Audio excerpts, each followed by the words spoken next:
Taste the Daily. இடைத்தேர்தலில் போலியான வெற்றியை பெற அனைத்து விதமான அராஜகங்களையும் திமுக அரங்கேற்றும் என அதிமுக முன்னாள் அமைச்சர் ஜெயக்குமார் குற்றம் சாட்டியுள்ளார்.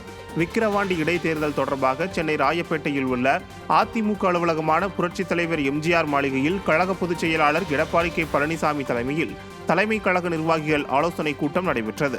இக்கூட்டத்தில் துணை பொதுச் செயலாளர்கள் நத்தம் விஸ்வநாதன், KP முனுசாமி, கழக பொருளாளர் திண்டுக்கல் சீனிவாசன், கழக அவைத் தலைவர் தமிழ்மகன் உசேன், கழக தலைமை நிலைய செயலாளர் SP வேலுமணி, கழக மாநிலங்களவை உறுப்பினர் CV சண்முகம், முன்னாள் அமைச்சர்கள் தங்கமணி, ஜெயக்குமார் உள்ளிட்டோர் கலந்து கொண்டனர்.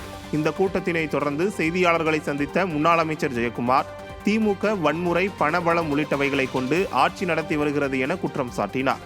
மேலும் விக்கிரவாண்டி இடைத்தேர்தலை கழக பொதுச் செயலாளர் எடப்பாடி கே பழனிசாமி தலைமையில் ஒருமனதாக புறக்கணிக்கிறோம் என்றார்.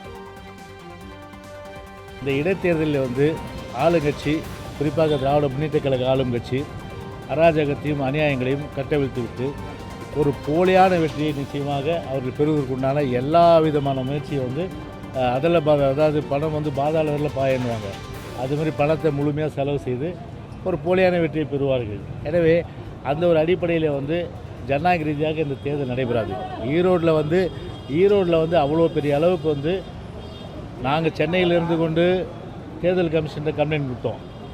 அதே போல் அங்கே மாவட்டத்திலே கம்ப்ளைண்ட் கொடுத்தோம். எலெக்ஷன் கலெக்டர்கிட்ட, மாவட்ட ஆட்சியர்கிட்ட இதை மாதிரி அராஜகம்லாம் நடக்குது. ஒரு நடவடிக்கை கூட அன்றைக்கி எலெக்ஷன் கமிஷன் எடுக்கல. அன்றைக்கி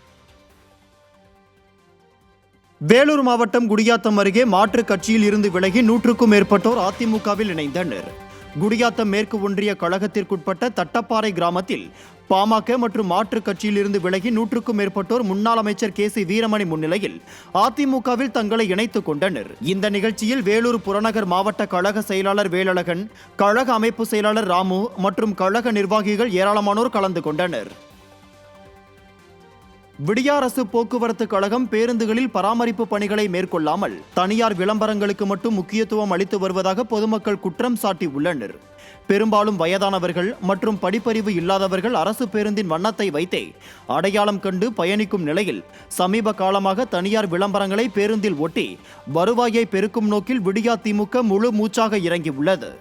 இதற்கு எதிர்ப்பு தெரிவித்துள்ள பயணிகள், வருவாயை பெருக்கும் அரசு போக்குவரத்து கழகம் பராமரிப்பு பணிகளை மேற்கொள்ள தயங்குவது ஏன் என கேள்வி எழுப்பி உள்ளனர். அரசு பேருந்தில் எல்லா பேருந்துலையும் பார்த்தீங்கன்னா ப்ரைவேட் ஸ்டிக்கர் ஒட்டியிருக்காங்க. இப்போது ஃபஸ்ட்லாம் கவர்மெண்ட் பஸ்னால் இந்த கலர் தான் இருக்கும்ன்ட்டு ஏறிடலாம். இப்போ வயசானவங்க கூட இந்த கலர் இருக்கும், அரசாங்க பேருந்துன்னா ஏறிடலாம். இப்போ பார்த்தீங்கன்னா எல்லா பஸ்ஸுலையுமே ஸ்டிக்கர் ஒட்டியிருக்காங்க. ப்ரைவேட் பஸ்ஸு ஃபுல்லாகவே, அந்த பஸ்ஸு ஃபுல்லாகவே ஸ்டிக்கர் ஒட்டியிருக்காங்க. அதனால் பொதுமக்களுக்கு கொஞ்சம் எது அரசு பேருந்து எது ப்ரைவேட் பேருந்துன்ட்டு தெரிய மாட்டேங்குது. கொஞ்சம் அரசாங்கம் இந்த ஸ்டிக்கர் ஒட்டுறதை கொஞ்சம் தவிர்க்க வேண்டும், அதுக்கு கொஞ்சம் நடவடிக்கை எடுக்க வேண்டும். திருவண்ணாமலை தேரடி வீதியில் பல்வேறு மண்டை ஓடுகளுடன் பொதுமக்களை அச்சுறுத்தும் வகையில் நின்ற காரால் பதற்றம் ஏற்பட்டது. போக்குவரத்து அதிகம் நிறைந்த தேரடி வீதியில் முருகர் தேர் பக்கத்தில் பல்வேறு மண்டை ஓடுகளுடன் கூடிய கார் ஒன்று நிறுத்தப்பட்டிருந்தது. தகவல் அறிந்து சம்பவ இடத்திற்கு வந்த போலீசார் அகோரி நாகசாது படத்துடன் காட்சியளித்த காரில் இருந்த செல்போன் எண்ணை தொடர்பு கொண்டு அவரை வரவழைத்தனர். காவல் நிலையத்திற்கு விசாரணைக்கு அழைத்துச் சென்ற போது, நான் கடவுள், நானே சிவன், பிரம்மா, விஷ்ணு என்று கூறி உடலில் உள்ள ஆடைகளை களைந்து நிர்வாண கோலத்தில் காவல் நிலையத்திற்குள் சென்றதால் போலீசார் அதிர்ச்சி அடைந்தனர். பின்னர் அவரது காருக்குள்ளேயே அமர வைத்து விசாரணை மேற்கொண்டனர்.